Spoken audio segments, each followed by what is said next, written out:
ستړي مشئ وخت مو په خیر. د دولتي پوهنتونونو د زده کړو بهیر به ډیر ژر پیل شي.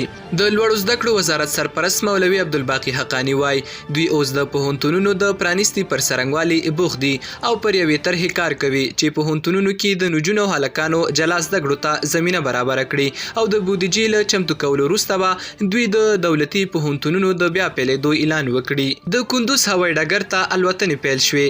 د کندوز ولایت د هوایي ډګر امیر د الوتکو لپاره د ډګر د چمتووالي په اړه وایي چې د هوایي ډګر ټولې برخې فعاله دي او هیڅ ستونزې د الوتکو د تګ راتګ په برخه کې نه لري.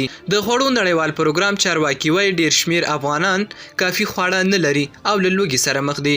دا په داسې حال کې ده چې له کابل او کندهار وروسته د پاکستان مرسته خوست ته ورسېده.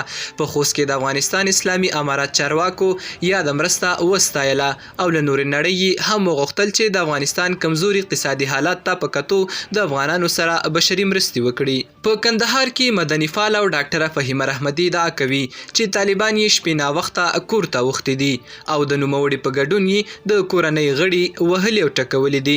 نوموړي په خپله فیسبوک پاڼه کې په خپره شوې ویډیو کې وویل چې طالبانو یې د ورور د بیولو هڅه کوله خو په خبره یې د دوی مخنیوی کړی دی. طالبانو په دې اړه لا څه نه دي ویلي. د امریکا پخوانی ولسمشر ډونالډ ټرمپ پر اوسني ولسمشر جو بایډن نیوکې کړي او ویلي دي چې د نوموړي د ناکامه مدیریت له کبله طالبانو د 15 میلیارډ ډالرو په ارزښت پوځي تجهیزات ترلاسه کړل. ټرمپ دغه راز وویل چې د کابل هوایي ډګر چاودنه کې 14 امریکایي سرتیري هم د همدې ناکامه مدیریت له کبله ووژل شول چې باید یې مخنیوی شوی وی.